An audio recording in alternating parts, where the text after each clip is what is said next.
എൻ്റെ പേര് യേശുദാസ്. ഞാൻ കൊല്ലം ശക്തികുളങ്ങരയിൽ നിന്ന് വരുന്നു. എനിക്ക് 10-12 വർഷം കൊണ്ട് ചെവി രണ്ടും കേൾക്കത്തില്ലായിരുന്നു. 2 ഹോസ്പിറ്റലിൽ പോയി. 2 ഹോസ്പിറ്റലും പറഞ്ഞു ചെവിക്ക് കേൾവി കുറവാണ്, അതിന് മെഷീൻ മേടിച്ച് വെക്കണമെന്ന് പറഞ്ഞു. ഒരു മെഷീന് 50,000 രൂപ വേണമെന്ന് പറഞ്ഞു. അത് പറഞ്ഞ് കേട്ടതിൻ്റെ പിറ്റേ ആഴ്ചയിൽ ഞാനിവിടെ ധ്യാനത്തിന് വന്നു. കൗൺസിലിങ്ങിൽ ചെന്നപ്പോൾ ബ്രദർ പറഞ്ഞ് ചെവി അടച്ച് പിടിപ്പിച്ചിട്ട് എന്നെ കൊണ്ട് സംസാരിപ്പിച്ച്. ബ്രദർ എൻ്റെ അടുത്തോട്ട് സംസാരിച്ച്, എന്നിട്ട് ഒരു വിരലെടുത്ത് മാറ്റിയിട്ട് ചെവി കേൾക്കാവോന്ന് ചോദിച്ച്. അപ്പോൾ എനിക്ക് കേൾവി തുടങ്ങി.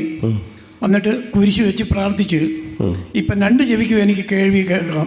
നന്നായിട്ട് കേൾക്കാൻ പറ്റുമോ? 12 വർഷം കൊണ്ട് എനിക്ക് ചെവി കേൾക്കത്തില്ലായിരുന്നു.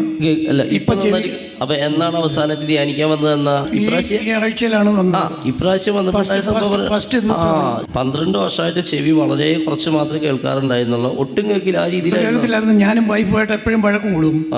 എനിക്ക് എൻ്റെ അടുത്ത് പറയുന്നത് കേൾക്കാൻ പറ്റത്തില്ലെന്ന് പറഞ്ഞ് വഴക്ക് കൂടുമായിരുന്നു. ഇപ്പൊ അച്ഛൻ പറയുന്നതൊക്കെ കേൾക്കുന്നുണ്ട്. ഇപ്പൊ ക്ലിയർ ആയിട്ട് നല്ലൊരു വീടുകളുണ്ട്. 12 വർഷം